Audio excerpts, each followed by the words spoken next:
It's the Awake Space Astrology Podcast, and I'm Laurie Rivers with you, here to give you some inspiration to get those aspirations out into the world. We've got a big old full moon brewing in October 28th. It's the lunar eclipse. I'll be talking about why visibility matters, what's up on deck with that lunar eclipse, where it's visible, and what it means for us in the Western hemisphere of the globe. And why we treat it like a big old full moon, and why it's such a doozy, because it's got some very intense and complicated astrology with it. So I'll be going through that in the first segment. I'll talk a little bit about how you can use that energy to your benefit. We're going to save the juicy bits for the patron only podcast. And we're going to talk about Joe Biden a little bit and how this full moon might impact him, his administration, and what's up with the presidential election in 2024. You notice I haven't given a lot of predictions, and I mostly have just said it's like the incumbent party wins, and that's because there's a couple of things I see are potentials for Joe Biden, and the current world events are making me wonder if there's reasons to what I've been looking at, and maybe it's more clarifying. So we'll talk about that.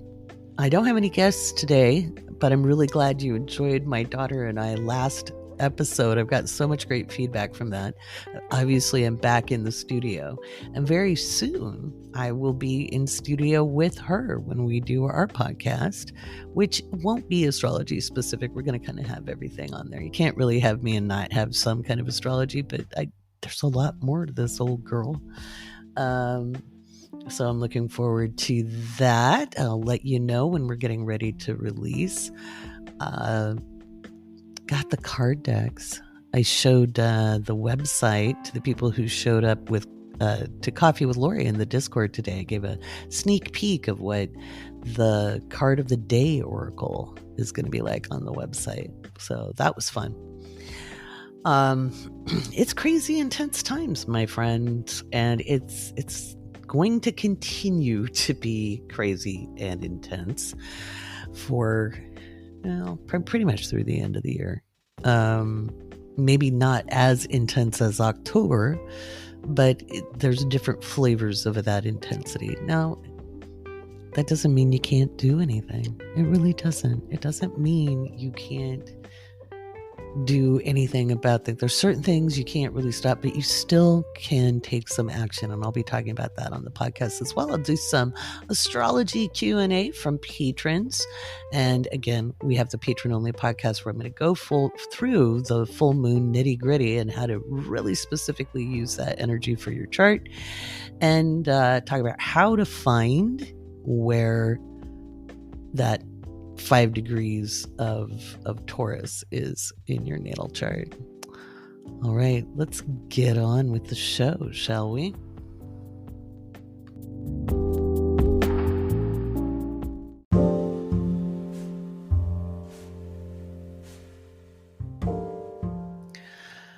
So, eclipses are eclipses where they're visible. And I got asked on TikTok why visibility matters when it doesn't matter for a full moon. And I thought that was a fair enough question. So let me explain kind of the physics of the matter to you. The moon is full globally, whether you can see it or not, because the sun and moon are in opposition. So just gravitationally, we're going to feel that. That's a visceral physical event, okay? We can actually measure the impact of a full moon using scientific method. Okay, we can. We it's not just the tides. I love how some Newtonian physicists are like, well, it governs the tides. I don't know, dudes. The tides are kind of important. UW, University of Washington in Seattle, actually did a sleep study and found that almost 75% of people have sleep disruption around the time of the full moon, and they felt it might be, and they said might be an evolutionary side effect of being hunter-gatherers, that some things are nocturnal and there's a whole lot of light. There was no electricity back then, so there would have been a whole lot of light from a full moon, no cloud cover. So there's that. And an eclipse is only visible in a geographical location. So an eclipse is only visible in a geographical location. This one is visible in the entire continent of Africa, Europe, Asia Minor, and into Central Asia and the subcontinent. So a lot in those conflict zones right now. Ukraine, Palestine,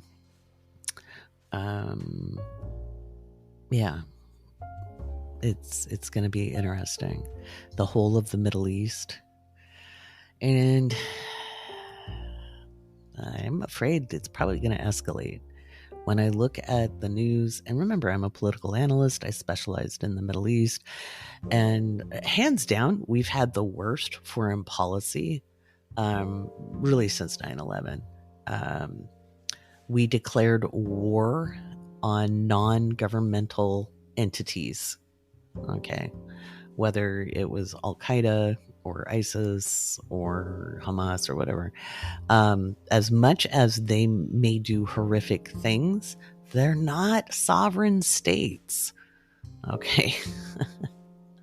And flattening a country is collective punishment. That is against international law. That's against the Geneva Convention. And so we've destabilized that place. When I say we, I mean the United States. Great Britain would fall into that. Part of NATO would fall into that. And oddly enough, that doesn't make us friends, and I can already hear well, what were we supposed to do? I don't know. Maybe not make up reasons to bomb people. Especially the war in Iraq. But even the war in Afghanistan was really pushing it. Really pushing it. As far as the legal side of it goes. I'm not talking about ethical. I'm not talking moral. I'm talking just international law. And international law has been a failure because the wealthier states kind of control the organizations. And what's really weird is the conspiracy theorists will be like, the United Nations have been controlling America for decades. And I'm like, America pays the United Nations bills. Do you really think they're controlling us? Or do you think perhaps we have the upper hand in that one? I don't know. I don't know how people think sometimes. But anyway, so it doesn't have enough teeth. There's no, just like we found in our own just national government, there's not a lot of consequences for bad actors. And it's for people who breach the law. Well, so too, we have that at all levels. So we're seeing what happens when power is unconstrained. Okay. And a lot of us have been at the mercy of people who are power mongers, whether it's in childhood with abusive parents or other adults or authority figures, or we've been in domestic violence situations as adults. These types of situations can be very triggering. They have been to me. This powerlessness, perceived powerlessness, can be pretty tough. Why am I talking about this? Well, eclipses are all about change. And you know what they're not good for? They're not good for leaders. Okay. If you're a regular person, you don't really need to fear an eclipse too much. What happens is there might be some things out of your control, like a natural event or if there's a conflict, okay, or a war. Some of that is out of your control, and you have to kind of be in your survival mode. So, but it's not God, this sounds awful, but it's not, if it's not within your personal control, it's not personal. You have to kind of lean into, again, survival instincts, and it's not the same as if it's like a full moon where you can really harness that energy. But it's not coming for you directly, is what I'm meaning. Now, if you're a leader, if you're someone who is in power, then eclipses don't always bode well for you. Now, we just had a solar eclipse throughout the United States. The main part of the path was very narrow, but it had some visibility throughout the United States. That shakes things up politically. This lunar eclipse being visible very much in the Middle East has me a little worried about the stability of the region. So far, I've been actually kind of impressed with the neighboring states for restraint and the push for diplomatic solutions. I don't think that would have happened 40 years ago. I just don't. I don't think they would have been able to hold steady. In fact, we know what happened in 73. And if you don't know what happened in 1973, look up the 1973 war. So there's restraint, which is really hard. And it's going to be hard to hold back populations. So we may see an escalation. I don't really see that the United States has done too much to deter or make a ceasefire. I just haven't seen that. Now, again, I'm not behind the scenes. I'm sure there are some diplomats working their butts off around the clock. There has been some news out of the State Department that there's friction within it between career diplomats and policymakers with the administration. And there's been some resignations for that. And I can see that as somebody who studied the matter and worked for multinational corporations. Now, I went to the direction of, hey, is this place going to be stable enough to invest in? Because I didn't want to work for the government, because I didn't want to be involved in bad policies that I couldn't morally align to. Okay, because funny enough, the reason why they always try to limit travel, how they make it hard to get your passport and meet other people. And when you're an expat, they want you to live in the big compounds with the big walls and the razor wire. I'm not talking about Europe. I'm talking like if you go to the developing world. It's because they don't want people to get to know each other. Because if you humanize one another instead of demonize one another, well, by golly, we might not be able to coerce agreement for the military-industrial complex that Eisenhower warned us about. So, yeah, there's that. So, I'm not going to lie, as a political analyst, this has made me nervous. We're pushing boundaries right now.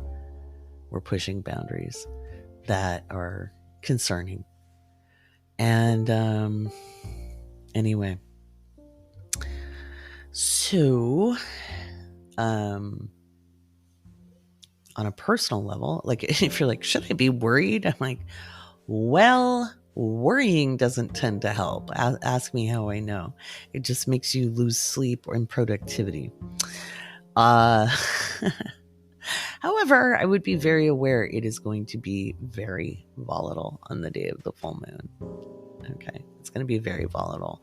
The most volatility over the next 6 months until the April solar eclipse is going to really be seen in the region where it's visible.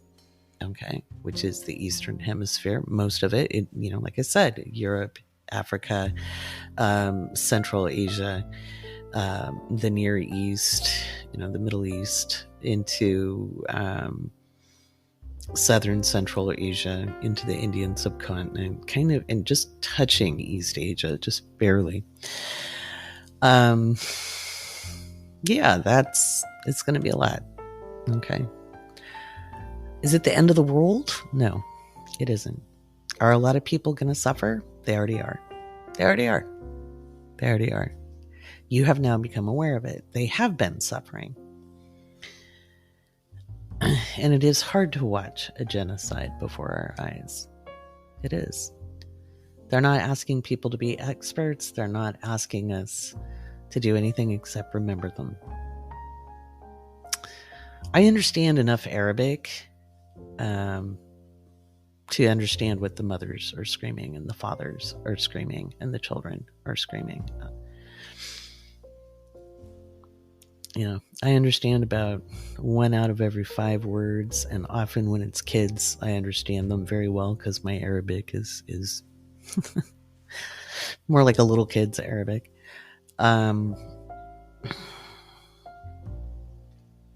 It hits different. It hits different when you know people, when you get to know a culture, and when you've watched it be demonized and vilified on purpose in Western media. And to ask these very same people who have lost their families, lost their children, lost their parents, just in this recent moment, to have newscasters ask them, but do you condemn Hamas? How can you not condemn the killing of innocent civilians? I don't see how you can say, please don't have a genocide, and people think you're condoning the acts of a terrorist. That is it's white supremacy is what it is. It's the same thing. It's patriarchy in a nutshell. And the other day I was voicing my frustration to one of my moderators, Kathy.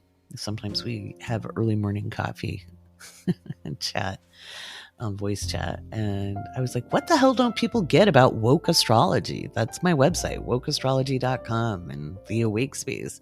Like, if you thought I was ever going to make an excuse for genocide, of course I condemn Hamas.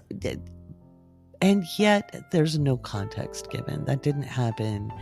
It didn't happen in isolation, and there's a whole history behind it that's easily researched. I'm not going to go into it here. But anybody who's just going to jump past that and immediately go, well, they have a right to defend themselves. Really? You think dropping more bombs in a very small strip of land than we dropped on Afghanistan in the first year of action, you think that's like defending? Or do you think that is like a 300-pound man taking a closed fist to a 10-year-old's face? Because effectively, from a military standpoint, that is exactly what's happening. It's moved beyond defense, kind of like what we did with Iraq. I'm going to say there's going to be more information that comes out on this. Mark my words. And all of a sudden, it may not end up being just as justifiable. So, people might wonder what I think is going to happen to Netanyahu since I spoke about leaders. Well, I talked about that on last week's Patron-only podcast. So you can join the Patreon to find that out. Let's see. I know you want me to talk about other stuff. How is this spiritual, Laurie? How is being in a physical body not a spiritual experience? I ask you. You had a 1 in 400 trillion chance of being human. 90% of these problems that we have in this world is we were sold this bill of goods that humans fell from grace and that there's a better life off this planet. And that has led to the toxification of the environment. It's led to the genocide of many different people around the world. Because don't worry, they'll go to heaven or, leave it up to God instead of going, hey, wait, we got limited time on this planet. Let's not screw it up and let's just enjoy the ride. So, and again, if you believe differently, that's fine. You are entitled to your beliefs. And this is my podcast. So there we go. Yeah. So, anywho.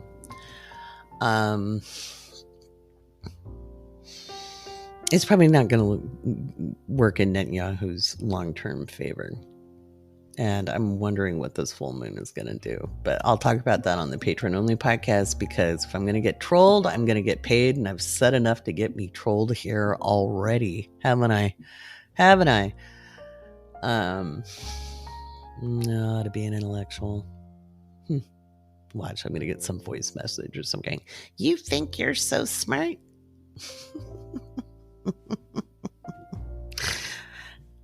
I know so. My mom had my IQ measured when I was 12.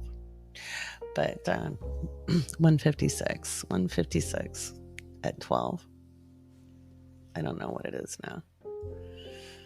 But anyway, what do you think? I'm a good astrologer. Being a good astrologer takes brains, man.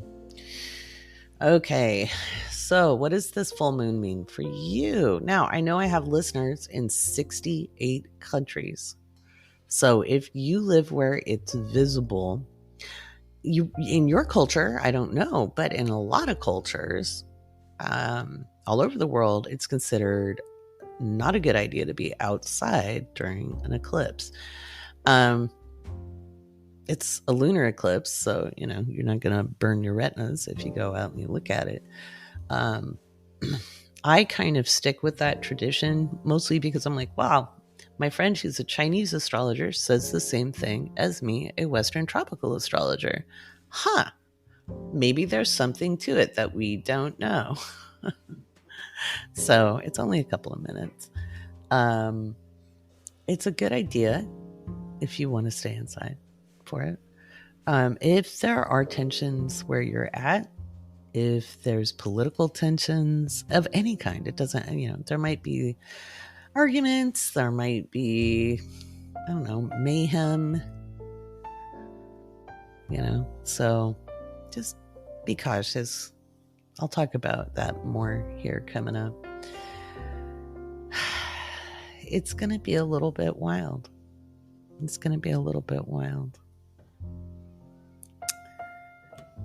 It's a really nasty set of energy at the mundane. I think we could see sewage systems go. I think we could see water treatment dams have problems. So if you live somewhere where there's issues with dams, pay attention, if you're listening. If there are tensions where you're at, if I'm watching the Balkans, if you're in the Balkans, keep an eye out. You probably know better than me, but I've been seeing an article here or there, and I'm like, oh gosh, come on, Balkans, let's not. Things are heating up with Azerbaijan and Armenia with some ethnic cleansing, genocide going on there. When I look at my chart, for the full moon, and I set it for my locality, which is Southern California, and I look at the directions of what's really going to be impacted as we go through that day, because it's not just the full moon. So the moon waxes full around 1:21 p.m. Pacific, and that is -7 GMT if you use GMT. So it's about 7 hours behind London. It's 3 hours behind the East Coast of the United States. So it happens in the early afternoon here. I think we're going to start to see some stuff start happening earlier in the day because Mars is moving into an opposition with Jupiter. Now, thank heavens Jupiter is retrograde. I think if it was direct, this would be an almost unavoidable escalation of conflict. Now, we will still see probably some mass slayings, mass violence in the United States. We could see issues with missiles. Directionally, I'm looking at north northwest of here. North and south west. So I think it's really possible it could be the weather. There could be stuff happening up in Alaska. There might be a quake. Because certainly seismic activity is going to be much more likely. That does not mean 100% people don't hear it and go, it's going to happen where I live. Not necessarily. But we could see something with Japan. This could be something with North Korea. We've been kind of poking at them. Of course.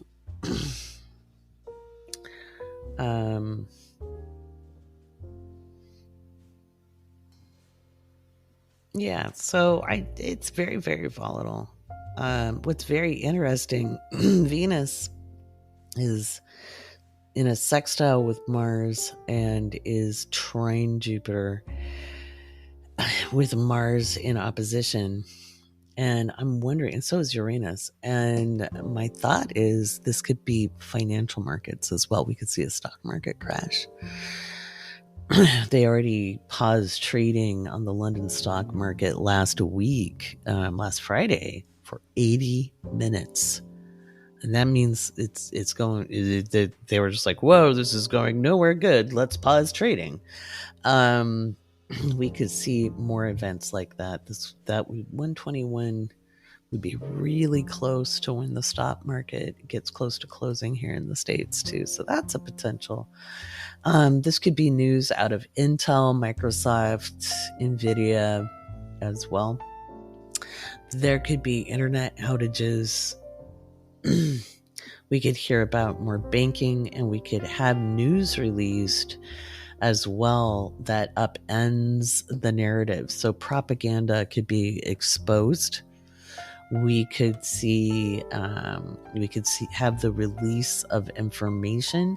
This isn't great news for Donald Trump either. And what's funny is, look, Biden was the guy who wasn't Trump, period. And it's really weird to watch some of the like centrists or neoliberals go like, don't be critical of Biden. And we're like, hey, we always said our vote was conditional. We said, hey, he's not the other guy. He needs to like understand that he can lose this because people are going to get pissed. So, which we'll talk about in just a minute, what you can do about that if you're in the States. I think we just need to make him earn his vote. I don't think he should get it because, oh no, we don't want the GOP. That's not a good enough reason. It's not a good enough reason. Listen to the people. We got Pluto and Aquarius coming up. You better be listening to the people. If you don't, it's not going to be good. So, there's that. Like I said, I think there's going to be some potential seismic activity. The sun is still in a trine with Saturn, but Saturn is retrograde. So there's just not a lot stopping some of this aggression. So it could be a very aggressive day. I wouldn't get into arguments with people. I wouldn't try to give an ultimatum. I just wouldn't. This is going to be really, really freaking volatile. So, and interestingly, the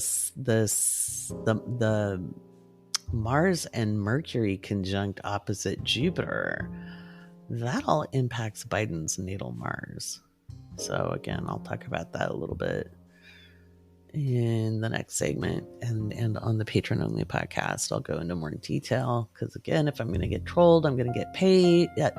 Paid. I don't know why I was like, no, don't say that. I'm like, yeah, I will say that.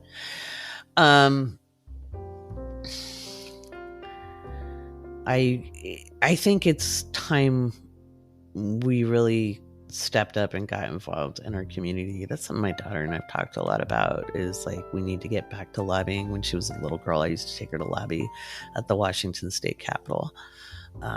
over issues that I would have her, I'd go through issues and I'd be like, what matters to you? And she really cared about the environment and stuff. And so we would go lobby because I wanted to empower my kid. So we may be doing that as grown-ups, both of us. Although I think she might correct me on my grown-up status. I don't know. I'm kind of immature. But just kidding. If you guys really want reference, you should listen to last week's podcast and our segment because it was really funny. It was so good to spend time with her. And I've said this to patrons, and yeah, we do have the privilege of being able to collect ourselves and take a minute. That doesn't mean you don't support things that matter to you. But for personal reasons, I did go over and just spend a little time with my kid, and who is a grown woman, and cuddle her baby duckies and my grand dogs, and just touched base again. I didn't have to look away from the world. I just needed to touch base with what was important. And I think as we head towards this full moon, because it is the full moon in Taurus, we need to lean into our security. And our security is so much more than money. It's so much more than having the right to defend yourself. It's about really knowing what matters. Like, what really matters? What's really important to you? We're going to be talking about that in Healing the Money Wound, which is a course I'm teaching next Sunday on the 29th of October. And we're using astrology to not only identify the money wound, but how to heal it. And it takes time. I'm not offering you a magic wand, but it's something I've learned that works very, very well. And I'll be teaching that. No, you don't have to know a lot about astrology. I'll be describing a lot of it. You get a workbook. You'll get the recording of the course. You'll get to show up live. It's a 4-hour workshop. So get ready to be empowered. If you want to sign up for that, make sure you check out the podcast description, the show notes.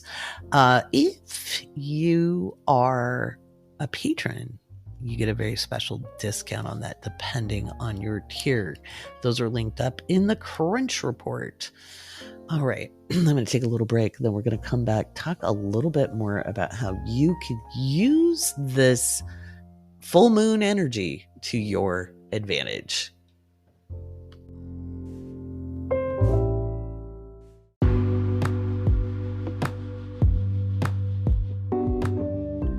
All right, let's talk about you. Are we on the way to work? I've toned down the coffee. My blood pressure was up last week. It wasn't the coffee, it was world events. But I've been kind of enjoying just regular brewed coffee with a little bit of half and half.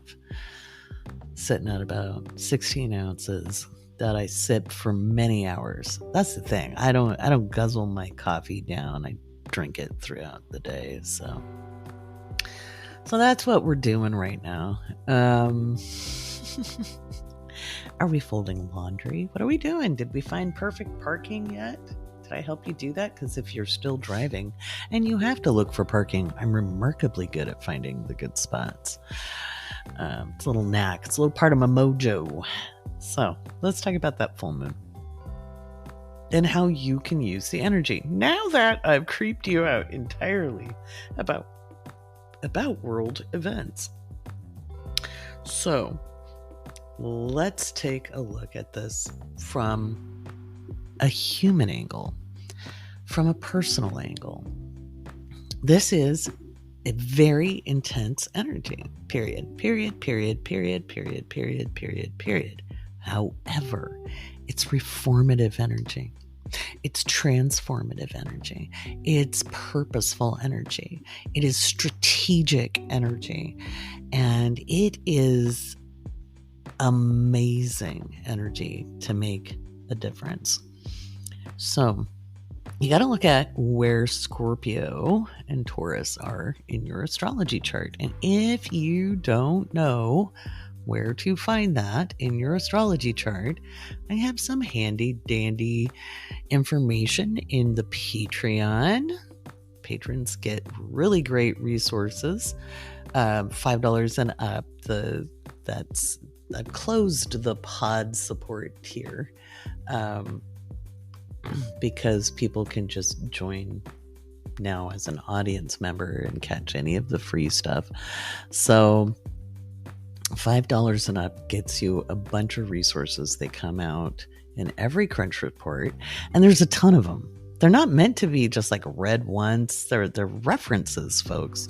Astrologers have libraries for a reason. Astrologers have libraries for a reason. So that's part of that.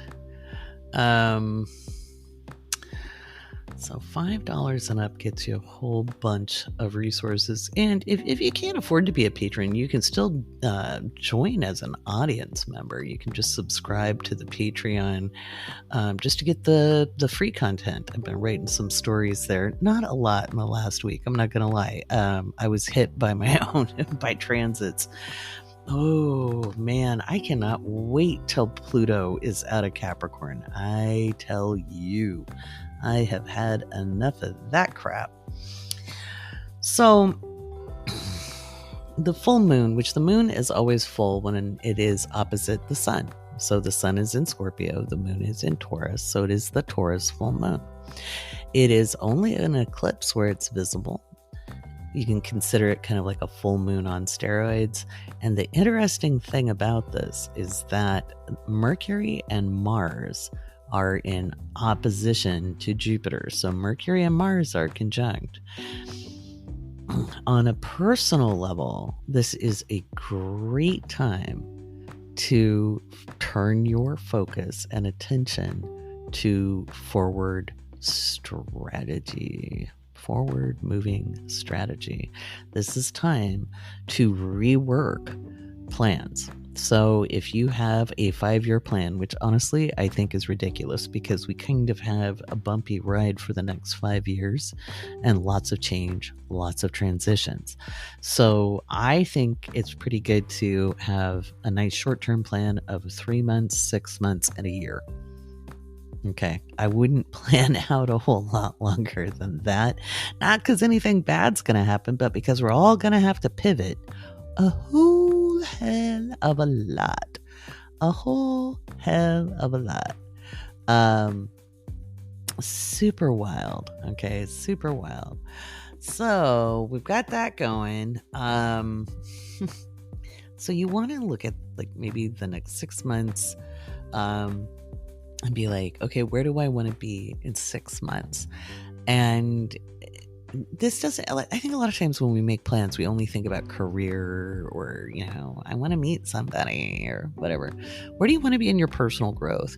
What do you want to change up attitude-wise? We've got Mercury conjunct Mars here. So how do you want to think differently? Do you want to change up your mindset in some way? I'm going to talk and never talk about being fake positivity. Let's see if I can speak. I never speak about being positive in a fake way. I hate fake positivity. It's not a high vibes only place. We feel what we feel. But if you are more prone to focusing on what's wrong in your life or who isn't there for you or how everybody stabs you in the back, whatever that story is, that is preventing you from seeing what you need to see in the world to get to where you want to go. Because I was just having a conversation tonight with a young person. And I'm not going to blow their anonymity, but they were really focusing on a betrayal. Somebody did them wrong. And they've been really hit in the gut by it. And they've got a whole bunch of people who do care about them in their life. And so somebody who cared about that young person called me and said, hey, can you give him a lecture? I'm like, oh yeah, I'm always up for a lecture. Why? Because the most important times in my life, I had a friend who was good enough to knock some sense into me. Okay. Like, I have been so fortunate in my friends to just blast me with reality. And that reality isn't always negative. Some of the most important things you can learn is look to what is working for you. Who loves you? Who's supporting you? Okay, that person you wanted to love you doesn't. That sucks. It bites. It hurts. But you got a whole bunch of other people who care about you. And if you don't feel that, if you can't lean into that, you're just focusing on what's missing, and you're just going to keep missing stuff. And I know this from personal experience. Like, again, I didn't wake up one day wise. Okay. I was a goober like everybody else. I can still be a goober like everybody else. Okay. I was just talking about that in the full moon ceremony where we did a meditation. I always channel the meditation. So it can be kind of weird sometimes. Who do I channel? It's love, wisdom. It's universal intelligence. It's source. It's whatever you want to call it. Benevolent. But anyway, I did ask that I not look so weird this time. I'm like, okay, it's gotten kind of weird the last few. Can we deliver the message without some of the weirdness? Thanks. That's why I don't do a lot of channeling in public. It's like, it's weird, man. Don't do that to me. But anyway, it was a really strong message of we don't choose the negative experiences. We don't choose our trauma. We don't choose struggle in this lifetime. We know that living on this physical plane is difficult. But any circumstance can be used for good. Any circumstance. It's not that you choose the negative, but things can work out. So sometimes when we think we must have this certain thing or this certain person, or nothing will ever be okay, we might find out later that we dodged a bullet, literally. We might find out that it's what it took to make necessary changes. We might find out if we can turn our attention to a forward moving path that even if it didn't work out, it was still a blessing. Okay. And this, I'm not coming to you as somebody who lived a really privileged life where the worst thing that ever happened to me is I missed out on a Black Friday sale, or mommy didn't get me what I wanted. Okay. I have lived through some stuff in life. I have loved and lost. And I truly do agree that it is better to have loved and lost than never loved at all. But I've had my heart broken. In fact, ripped out of my chest, torn up, and fed to me. To where I never thought I'd ever be happy again. I've been abused. Like, there's not a whole hell of a lot that I haven't experienced on the negative side of life. I didn't choose the damn thing of it. But somehow I always had a little bit of hope. And when I could pull my head out of my butt, turn the focus into where I could go next. And so we can only do the next best thing. Quoting a good friend of mine from a long time ago, you can only go to the next best thing. You are not going to jump from poverty to wealth in 60 seconds. You are not going to jump from being alone and depressed into a massive friends group or meet the love of your life. You cannot jump the chasm between the two realities. But you get up, you can take a shower. You can turn on some music You can wash the dishes. You make your bed. You can help somebody else. It's one of the things I've noticed from watching the videos out of Gaza. I will not turn my eyes away. And in fact, in between takes, I was watching one, and it really got me. Because the little boy that was killed, his name was Yusuf. My son's name is Yusuf. But how, Laurie? You said you're Jewish. Yes, my children's father was Arabic and African. We are the world, my family is. And my son doesn't look stereotypically Arabic. That one got me. That one got me. Well, they all get me. But when you look, even in the midst of devastation, there are people helping one another. They've all lost something or someone, and they're turning to help one another. In the midst of devastation. That's how you make it through. That's resiliency. Yes, there are going to be people who are just need to take to their bed there, if they can. If they don't have the luxury of that right now. It is so easy. And I'm not saying comparative trauma at all. I'm just pointing out. Sometimes when you can help someone else, just for a minute, open the door for somebody, smile at a stranger. You know, a stranger smiling at me when I was 18 years old and really, really close to just giving up on life. Because funny enough, taking a one-way ticket to another country, as exciting as it sounded, did not get rid of my issues the way I thought it might. I thought if I just left and I went away as far as I could think of, that I wouldn't have any problems at all. I could just live my life because I was 18. And funny enough, all the issues, the nightmares were still there, the triggers were still there, the relives were still there, the trauma was haunting me, and I wanted to give up. And I was really thinking some dark thoughts that day as I walked down the street. And I don't know why I looked up when I did, but a stranger across the street, I can still see her. She was wearing a long raincoat, and she had kind of a funny hat on because it was drizzly, and she smiled at me. She just, out of nowhere, nobody smiles at each other like in London. It's just not common. And I was so startled that this person smiled at me. And I smiled back. In that moment, my train of thought completely shifted. It interrupted the pattern of thought that was happening.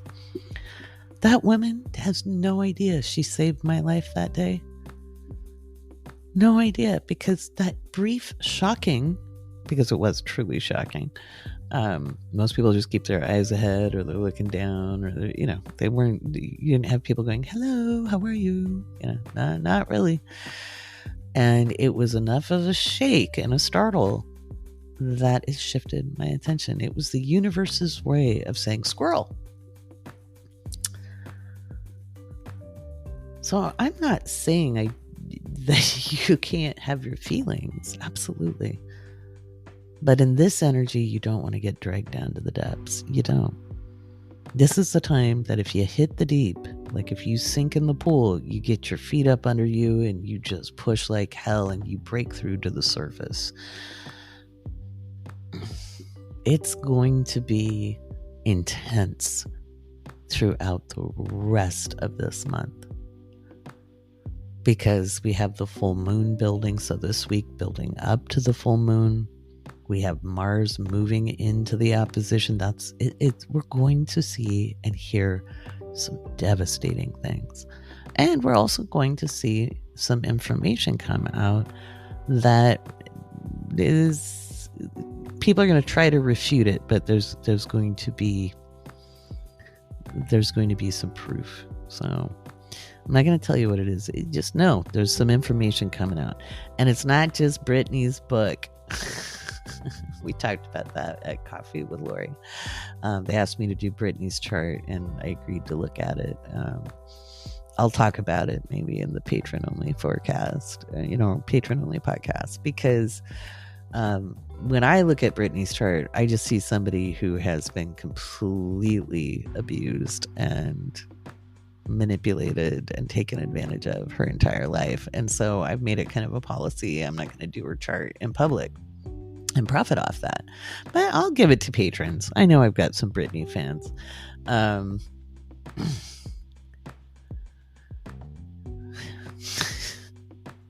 And it'll be interesting. I've got some predictions for that. I gave some in Coffee with Laurie, but not everybody was there, so we'll put it out to patrons. So what can you do with this energy? Steer yourself in a forward direction. Really write down an action plan. Use ChatGPT if you have to. It's great for writing out outlines and plans. You just want to make it get specific, right? It's never going to write the Great American Novel, I'm afraid.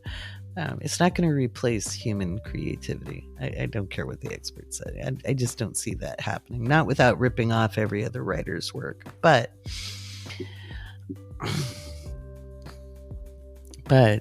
sorry, I had a really funny thought that I know people will get mad at if I say it, because I was going to diss a very popular book, and I'm not going to do that.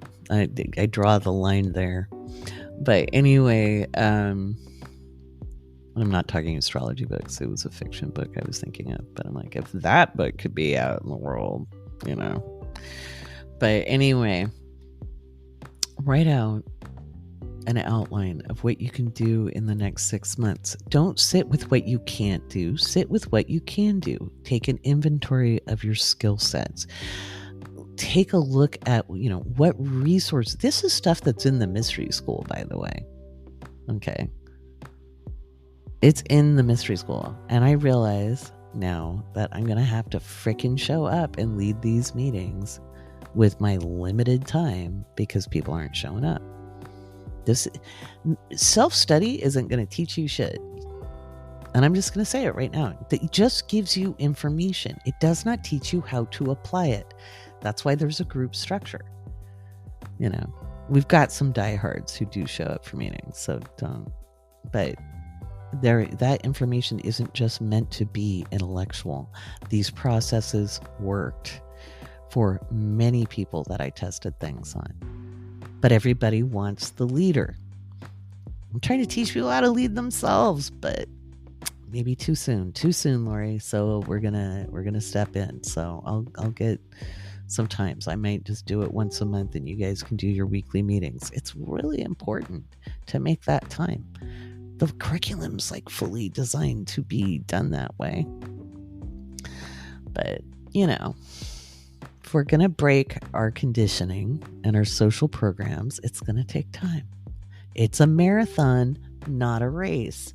So see right there, that's that Mercury Mars conjunction in Scorpio. That's in opposition to Jupiter. Got to let go of some of the beliefs so that you can move forward. There are beliefs you have about yourself, the world, how things are supposed to work that are in the way. So stop it. Stop it. Stop it. All right. I'm going to do patron shoutouts next. I'm not going to do a little segment in this because we're talking about grown-up stuff. But I am going to read maybe a little something for the kids, and thinking about starting a podcast where I read old stories like The Wizard of Oz that's out of, copyright. It's public domain. Things like that for the littles. And get some magic flowing, because I think we need a little bit of magic in this world. Speaking of magic, let's go thank some patrons. You want to listen to this, even if you're not a patron, because I drop some good info in there sometimes. I sneak it in to see who listens to the whole episode. Yeah.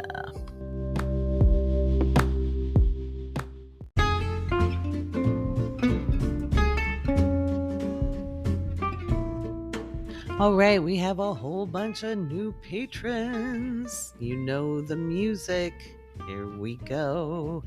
Here we go. Grabbing my Patron app. By the way, if you're a patron and you haven't downloaded the app, why the heck haven't you? Why the heck haven't you? Alrighty. So, here we go. We've got Jennifer, Nicole, Joyce, Mari, Maria, Jessica, Bravo or El Bravo, Sarah Jane, Jaleesa, Taryn, Samantha, Allie, Amber, OK Erin, Bird, Ruben, Amber, Madonna, Roxana, Koki, April, Julie, Sandy, Tina, Althea, Jennifer, Rose Life, Anna Kelly, Nizzy, CS, Danny, Jennifer, Ashley, Lisa, Kate, Christy, Tuella, Trudy, Tiffany, Fire Breather 77, Lustful Octopus, I love your username, Elena, Ashley, Becky, Valera, Nelly, Susan, Irby, Hector, Ain, It's Me Kimmy 2021, Lucid, Ms. Christie, Melissa, Leslie, and Nicole. Welcome, welcome, welcome. Good to have you back. Good to have you here in the Awake Space Patreon. Thank you for being patrons. Without you, there is no me. There's some good stuff coming up. Don't forget, you've got your special discounts for spooky season. And we've got some good stuff with Healing the Money Wound. Healing the Money Wound is up on deck. So that's good stuff. Oh my goodness. That is going to be a great class. Horoscopes will be up. I'm sorry I missed them last week. I was stuck with my own crappy transits. So that Mercury in the last degrees of Libra, I could barely talk, let alone write. It was just so much pressure with Pluto already in opposition to my Mercury and my Sun. I, for one, am looking incredibly forward to having Pluto out of Capricorn. January, it's coming. By the way, I'll be getting a Patron post out very soon with the discount for the year ahead for 2024. If you've already been in the June seminar, don't worry about it. You already get access to that in December. I was going to do it in November, but my schedule's all hinky. So we're going to do it December 3rd. Okay. And so if you're in the Patreon, you'll get a special discount for that. And then we'll do, as always, I'll get some questions out there. We'll do another patron-only episode with Q&A. Probably not going to do, I might do a couple in this patron-only episode that's attached to this episode. So where I'm going to give more of the nitty-gritty about the eclipse and Biden, and we'll also look at Brittany a little bit, and I'll answer some questions in that. And then I will probably do another reading for you guys. There's quite a bit of extra content in there, so you got to click around. There's a ton of stuff in there, ton of resources. You can also ask questions. Like, that's what the Discord is for. Okay, we also have chat on the Patron app. The Patron app is really, really cool. I'm a Patreon ambassador, and I get to meet these folks, these wonderful folks from Patreon in LA. on November 4th. Kind of excited about it. There's a big creator event in Los Angeles that I'm going to go to. Super excited to go and show up, represent, learn some stuff from people who do it better than me. I mean, I do okay. I'm not a slouch. You guys get a lot of stuff. In fact, the people at Patreon are like, wow, you give a lot in your Patreon. So I'm like, oh, okay. Well, Sag Mars, what can I say? I'm a production queen. So there'll be plenty of cool stuff for you guys. Oh, gosh. I do really thank you guys. Your support means the world to me. Just the way you've checked in and sent messages and your support. I heard that, what is that? The alchemist astrologer, whatever his name is, Mystic Rebel, whatever, made a disparaging video about me because somebody asked me about him and I did an Astro Larry video to be provocative. I was just doing it to be a jerk. And I guess my people went at him and he took the video down. I didn't even see it. I didn't even have to. See, you guys are awesome. I'm blessed. Which, it's funny, because he doesn't know what he's talking about.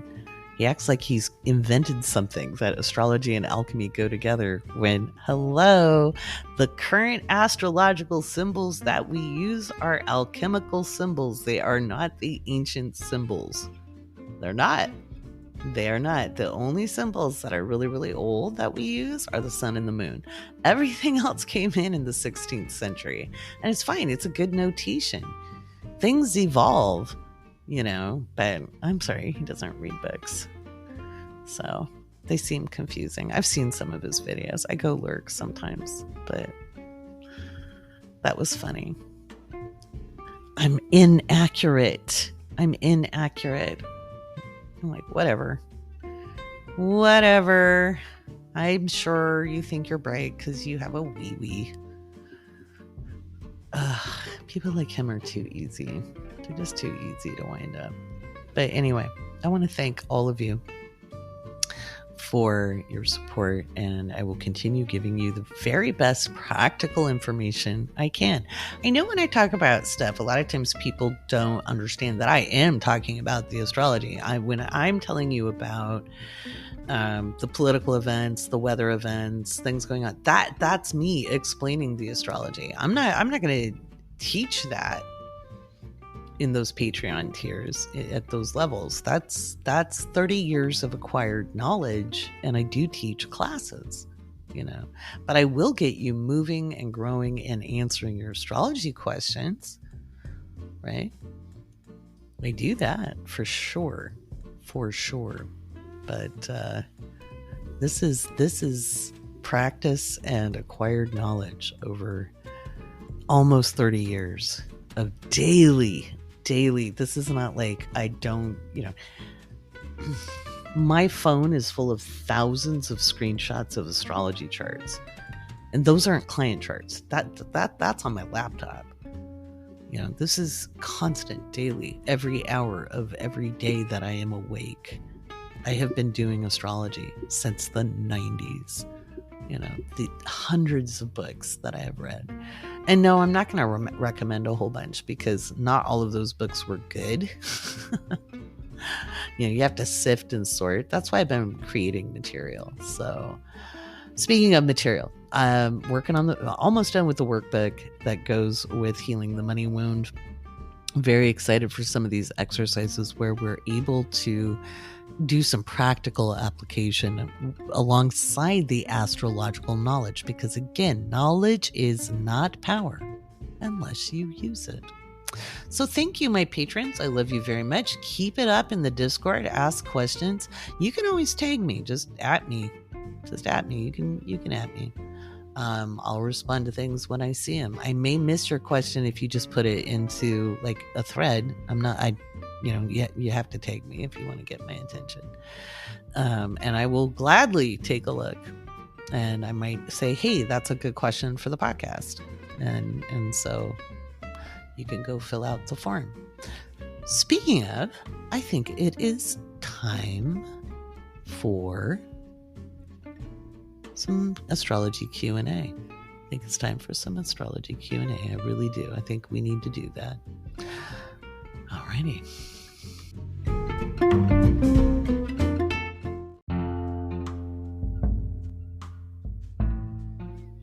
Alrighty, I'm taking a look at Joe Biden's chart here, and I'm just going to see how the moon is going to impact him, because the moon, the full moon, the eclipse, but it's not an eclipse in the United States. Remember, it's only visible in the Eastern Hemisphere, but it's still a doozy of a moon. So Joe has a 0 degree 59 minute Taurus moon. So this is going to be right after his lunar return.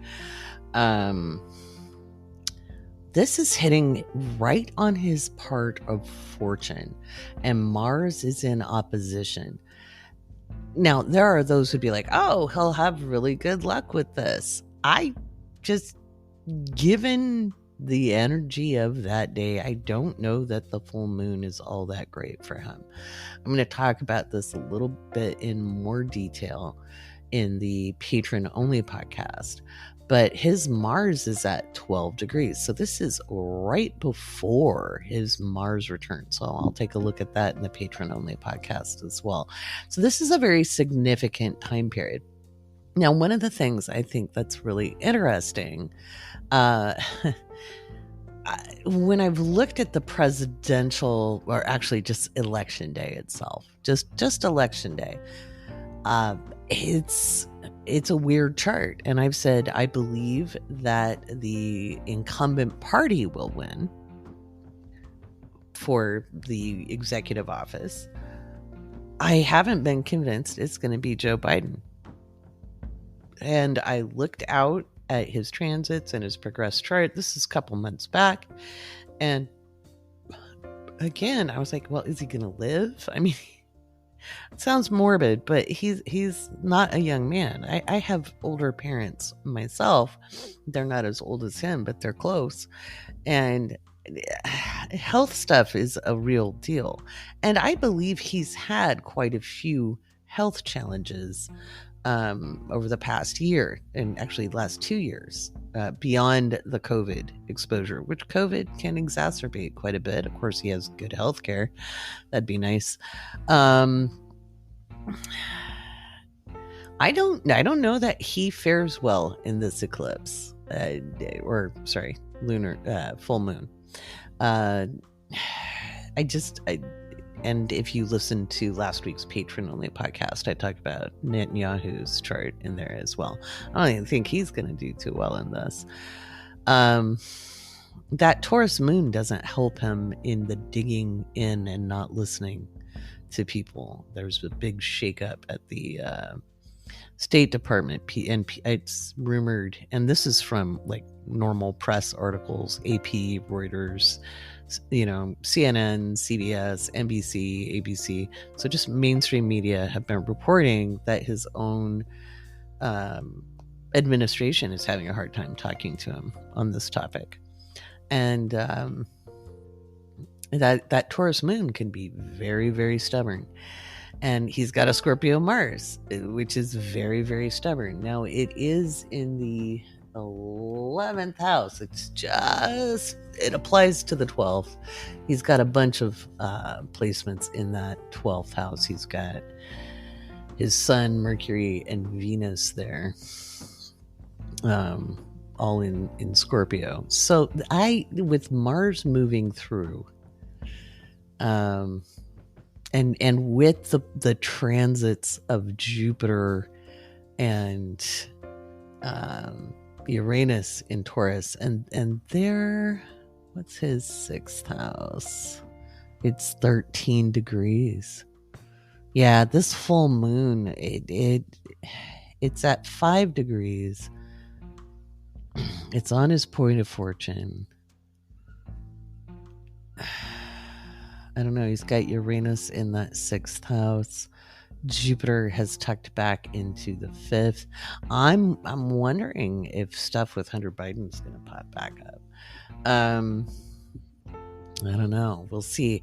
He's got transit Pluto squaring off, in opposition to his Jupiter, which could be a power up.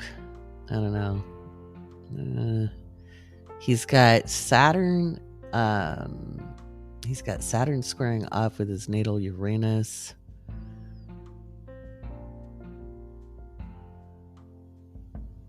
I don't know. I just don't think this is going to be a good full moon for Biden. Now, before you freak out, Trump's not going to be president. I've said it over and over and over again. This doesn't change that. Trump has his own consequences he has to deal with. They're going to have to do some pretty fancy footwork to get Biden. Biden's trying to give, I think, obviously there's a whole genocide thing going on, and he's decided to talk about teams, and we already have U.S. military personnel on the ground. There's been articles showing that. The American people are not going to be thrilled with $100 billion leaving our budget. That's, and it appears that there's this desire to escalate the situation there. There's some really bad foreign policy, and I'm just like, what the hell is going on here? I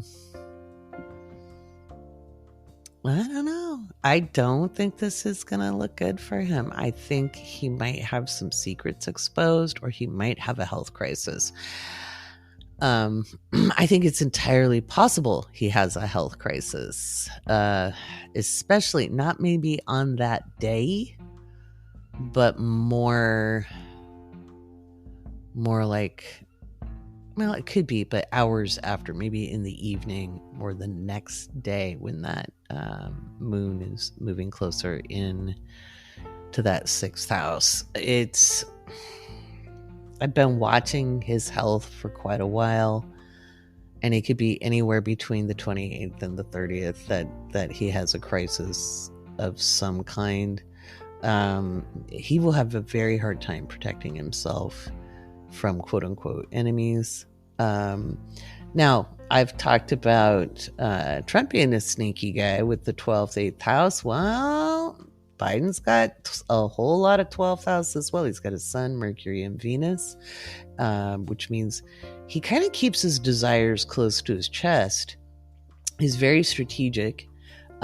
He's got a lot of stubbornness in this chart, and I'm not thinking this full moon's going to be great for him.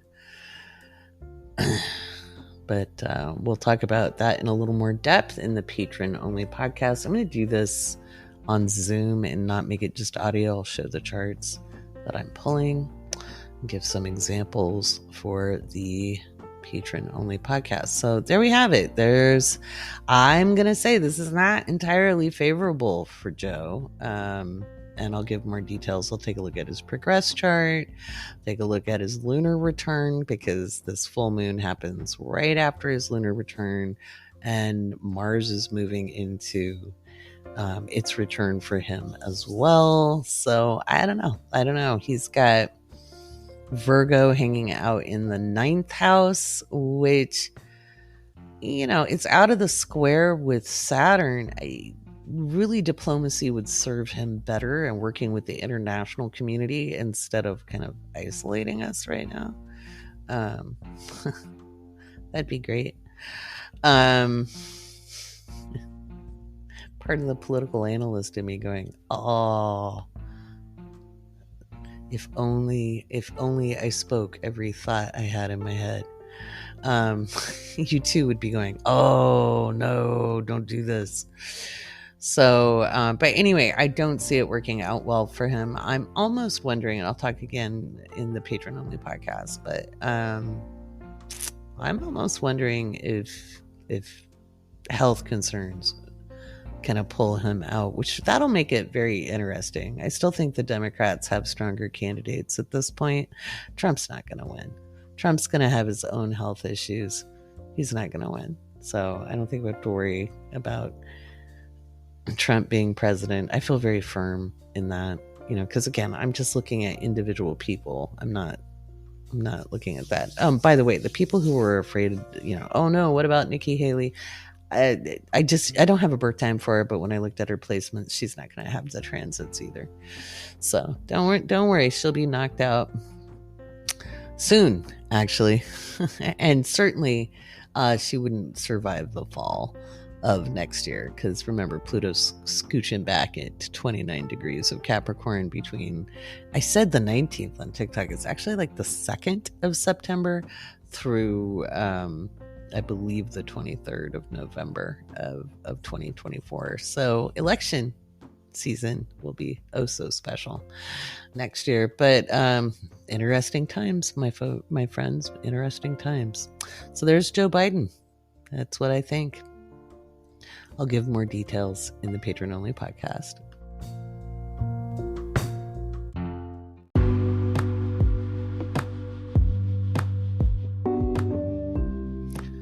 Okay, it's time for another astrology Q&A. And this one I am looking at from Riley. And it is, what is the difference between a planet transiting a house and having a natal placement in that house? Riley, good question.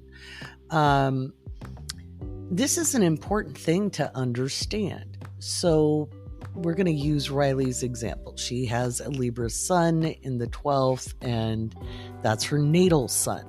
So you have your birth placement. So it could be the sun, the moon, Mercury, Venus, Mars, Jupiter, okay, Saturn. Those guys move the most in a lifetime, okay, because of their orbits. You need to understand how fast the planets move, okay, so that you understand the difference in natal and transit astrology. Okay, so the sun's a good one because the sun, it just keeps moving, right? It changes signs every 30 days. So once a year, you have the sun moving through the same house as your natal sun. So if you have the sun in any house, that is your energy levels. That is your physicality, that not physicality of the body, but the energy levels. Riley's example, she's got a 12th house sun. So in order to recharge her energy levels, she needs some quiet time. Okay. And when the sun is moving as a transit, whether you've got the natal sun there or not, it's probably a quieter time of the year for you. You might be a little lower energy. You might be a little more dreamy. You might be frustrated because it's not a get up and go house. It's a contemplative house. It's the house of the mystic. It is your connection with the all that is. You might have a little anxiety when you haven't learned to trust, right? Or if your trust has been broken, and I don't just mean by like relationships, but by environmental factors, traumas, etc. Maybe you had an accident or you've been through an attack of some kind. That's going to bring up anxieties that have to be dealt with over time. It's easy to say trust. It's not always easy to do. So when you have the natal sun, that is just your natural calibration of your energy for that sun placement. In the transient, it's a passing phase. Okay. So of course, obviously you'll have your solar return too, which gives you a whole other chart, but that's a different story. So they don't express exactly the same way. Okay, they don't express exactly the same way. It's not always an exciting time or a happy time when the sun is moving through the same house as your sun. It depends on the aspects in the natal chart. So like my sun is in the 9th house in Cancer, and I'm going to say Cancer is not my favorite season because of how my sun is aspected in my chart. I've got my moon square my sun. Pluto is sextile my sun. It makes me a dynamo, but there tends to be a lot that happens. And it's also the 9th house, so there's lots of activity. I'm very, very busy. And as a Cancer, On top of that, I ebb and I flow, and I don't always get a chance to rest, at that time of year. It depends on the other planets going around too, because remember, we can't just take snapshots and slices and do an analysis. Everything ties together. So I'm going to recap. The natal placement is a fixed placement, that and using the sun, that would just be your energy levels. Okay, so you need more time to recharge. Anybody having the sun transiting the 12 is going to have a quieter time. Okay, a quieter time, a more contemplative time, a more sedentary time. It's a percolating time. It's a dreamy time.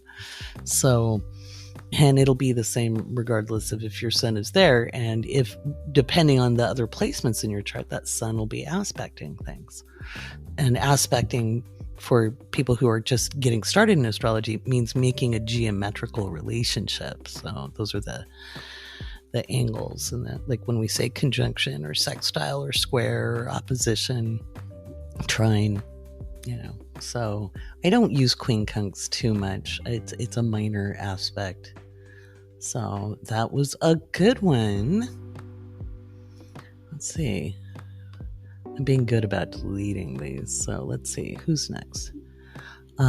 Bethany asks, can we explain a late degree ascendant? Okay. Can you explain a late degree ascendant, for example, a 28 degrees conjunct an early degree moon sign, and the benefits of having a late degree ascendant in a natal moon in the 12th house? I hope it makes sense. It kind of makes sense. It kind of doesn't. So I'm not a big fan of out of sign conjunctions. In sign conjunctions are very dynamic. Out of sign conjunctions, it's like they might be really close to each other, but they don't speak quite the same language. So if you've got a late degree ascendant and see, I thought this is what's making me a little confused. So 28 degrees of ascendant and an early degree moon sign, the moon wouldn't be in the 12th house then. The moon would be in the first house. Maybe you've been using whole sign. Not sure, but in Placidus, you wouldn't have a late degree ascendant of like 28 degrees and a 2 degree moon in the 12th. You wouldn't. It doesn't work that way. It would be in the first house. So it isn't about advantages or disadvantages. I think that mindset is what that's kind of the patriarchal mindset that I'm trying to break people free of. And I know I piss people off with that, but that's fine. So if you have a late degree ascendant, it means you're you very much embody the characteristics of that sign, very, very much so, in your physicality. And if you have the moon in the first house, if it's in an early degree and it's close to the ascendant, we're going to look at it in a couple of ways. So you don't necessarily express your emotions the way you appear. So you could look really hard and tough. Let's say you're I don't know, we could turn it around, make you a Cancer rising at 28 degrees and with a 2 degree Leo moon. And so you could look really sweet and soft and plushy. And then you've got a Leo moon that's like, whoa, this is how I feel. And might shock people. You might be more exuberant than they expected on first look, if that makes sense. You still wear your heart on your sleeve, but it's going to play out a little differently than if they were in the same sign, where then it would be very easy for people to kind of anticipate when you emoted, if that makes sense. Hope it does. I hope that answer made sense. So That's why I love teaching classes, and we can like clarify in conversation. But this is a fun way to teach too. Eli, thank you, Eli, because I butchered your name a bunch of times because I'm blind as a bat and I couldn't really see your photos. So thank you, Eli. So I've been noticing a lot of astrocartographers explaining planetary lines and their meanings quite differently. I have a suspicion that many of these proclaimed astrocartographers are just content creators talking about what they think they know about astrocartography. Where should I go to find relatable information about that subject? Great question, Eli. I had fun talking to you today at Coffee with Laurie as well. Great resource is the originator of astrocartography, Jim Lewis. He wrote a book and created a software system as well. He's sadly passed on. Astrocartography is essentially locational astrology kind of laid out on a map. So I use astrocartography when people are looking to relocate or wanting to understand why they feel the way they feel, where they're at physically. But if somebody wants to move, I don't just look at the astrocartography.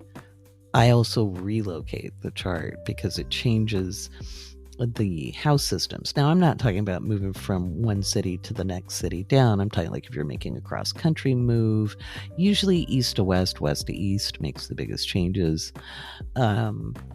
Unless you're making like, if you move from Chile to Norway, that's going to change it up a lot.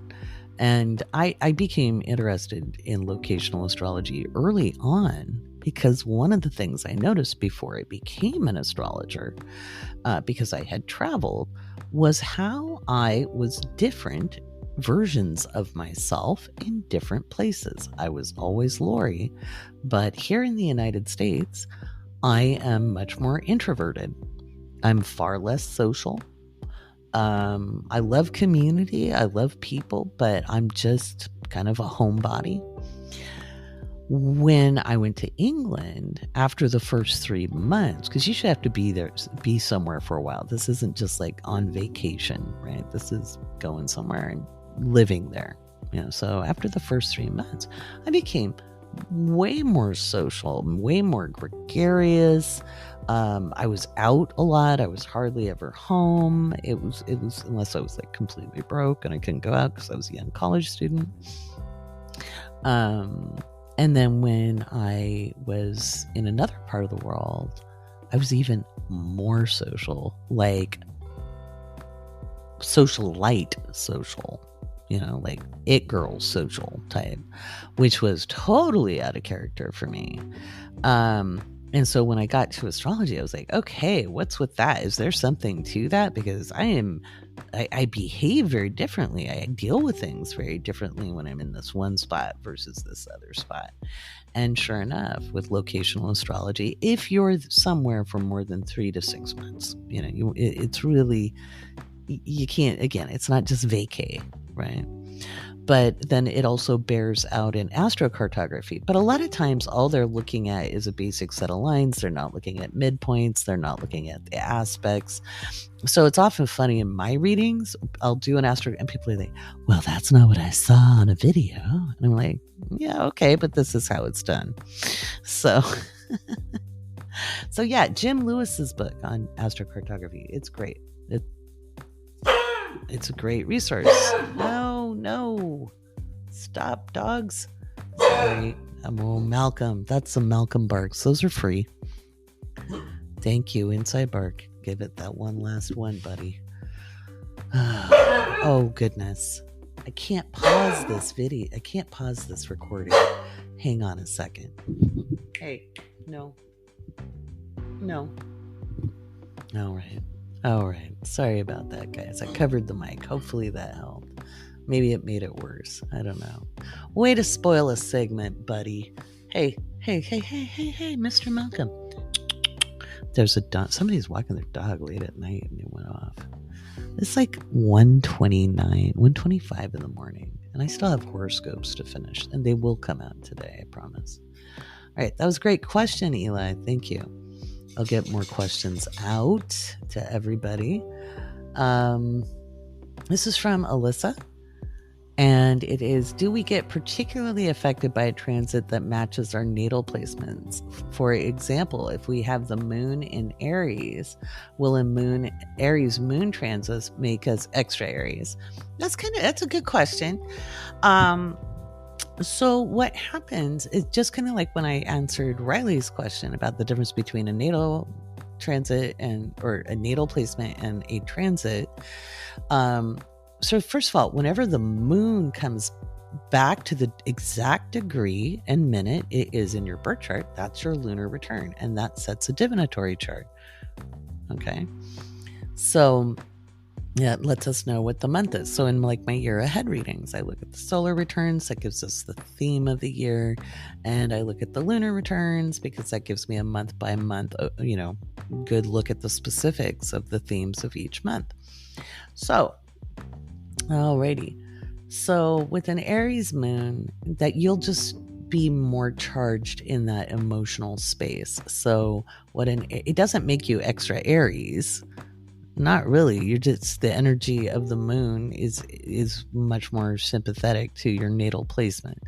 So it just depends on how your moon is aspected. But you might be more fiery. You might be more emotive. You might have more energy.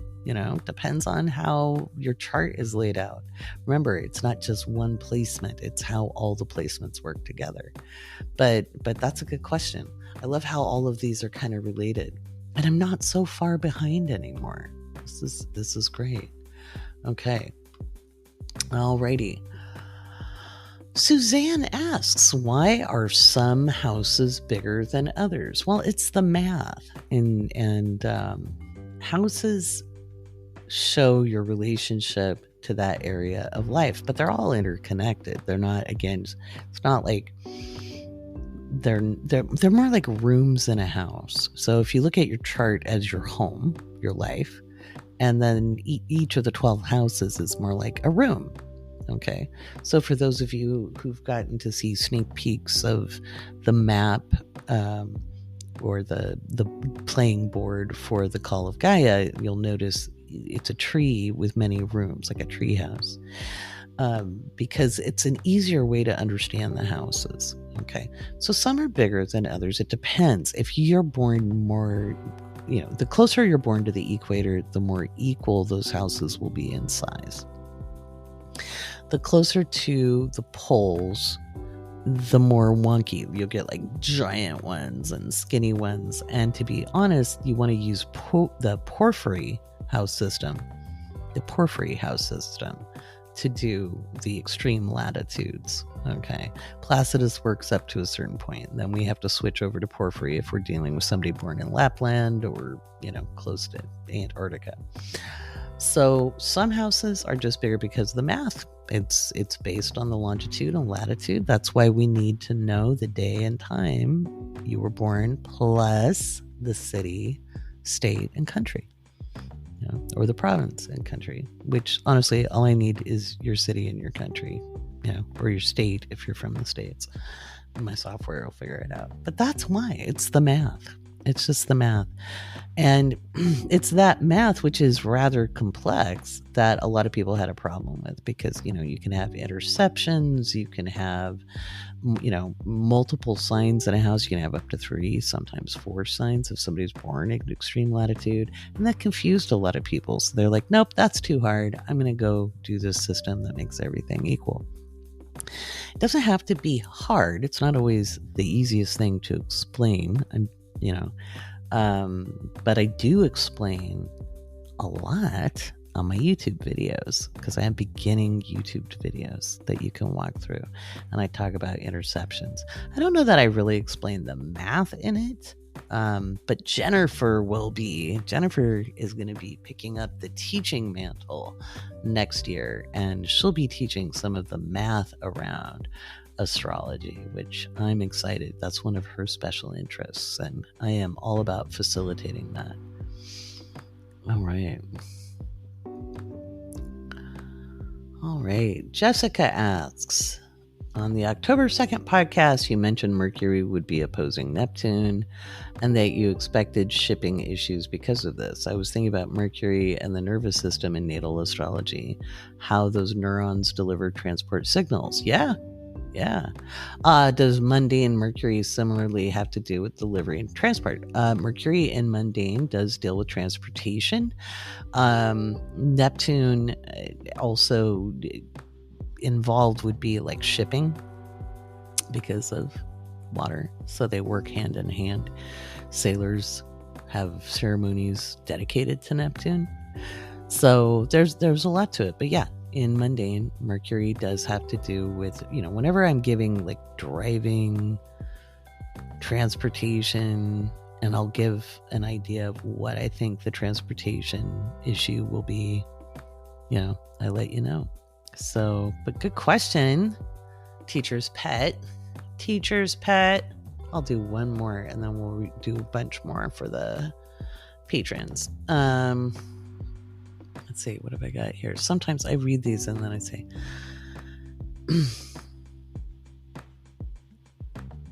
oh my God. Okay. So Kendall's asking, and I'm not oh my godding at your question. It was just when you're like, I hear the pop astrologers. I'm like, yes, I'm sure you do. So Kendall asks, every time we have a full moon / new moon, I hear the pop astrologers on TikTok talk about how powerful it is if women get their periods or ovulate at this time. Is there any true science to that, or should I add that to the list of things they bring up as clickbait? I think sometimes the way they talk about it, first of all, menstruation in many cultures was called moon time. Okay. So I don't know how that got lost in the last 30 years. But yeah, it used to be very well accepted that ovulation and menstruation were tied to the moon. But there was a scientific study done in the early 80s, late 70s, like it was a long running study. And they found that about 70%, it might have been, I know it wasn't lower than 70%. And no, I don't remember the name of the study, but we can all go on a Google search. But what they found was about 70% of fertile women ovulated around new moons and had their periods around a full moon. It's been a while since I had one. It's been like 4 years because menopause, yay. But yeah, I don't know about, I think it's powerful to own our bodies. And I think, there's a power in there is power in our reproductive energy. I think more than anything, because especially in the United States, but other countries as well, we tend to shame women for their bodies. We tend to say we're dirty because of it. And I think there's power in embracing the fact that we have this capacity for creative energy. So I think there's a lot to that, but how the information delivered is another story. So, but yeah, usually not every woman, like I said, I think the study found around 70% of quote unquote normal or healthy people with uteruses will ovulate at a new moon and have a period at a full moon.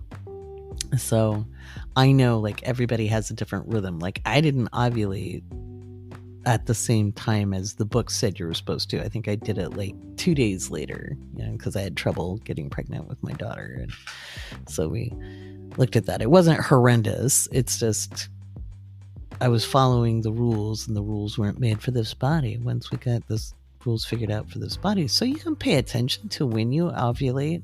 I know the astrologers like to track where the moon is with her periods and kind of see. So they sometimes sync up even in the distance.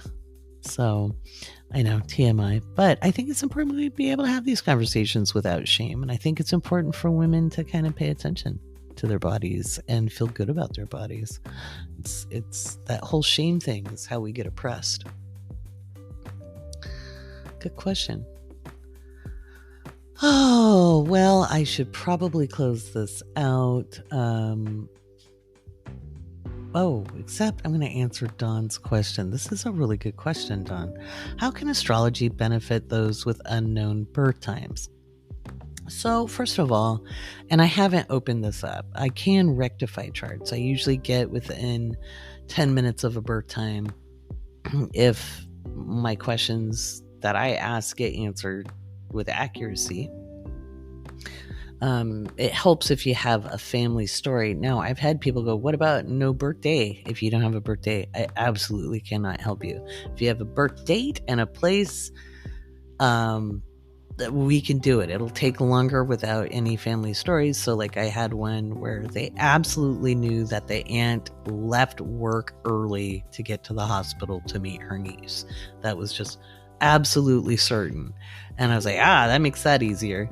So, there's that. So how can astrology benefit those with unknown birth times? One, we can rectify. Two, you'll still know, you won't have your houses, but you can still get to understand your placements, like they're not placements at that point, but your personal planets, your outer planets. You'll still gain an understanding of self to some degree, and the more you know that, the easier it actually is to rectify your chart, because you'll be like, now granted, I've had people go, now I don't feel like this rising sign, and I'm like, well, you don't always feel like the rising sign. You don't always identify with it. You don't always resonate what's in your chart, especially if you're learning about yourself. And also, it depends on what you've been reading and studying, because sometimes it's very narrow interpretation. So I'll start describing things. People are like, oh, okay, I get it. Yeah. I hope that helps. But yeah, it is harder without a birth time to make an accurate chart, but we can still know that, your moon is going to fit within a range of things, because the moon moves a degree every 2 hours or so. So, so there we go. Alrighty. That's going to be my last question. Questions are just addictive for me. I love questions. So if you're a patron, you can ask questions on the Googly sheet, and I'll answer the Kazemi question on the patron-only podcast. But yes. Alrighty. Thank you guys, and have a really, be gentle on yourselves this week. This is a tough week coming up. There's just a lot going on out in the world and inside of ourselves. We're leading up to that full moon. It's gonna be crunchy. Mars is moving into the opposition with Jupiter. There's gonna be a lot of explosive events, and we just got to keep on keeping on, right? All right. Take care.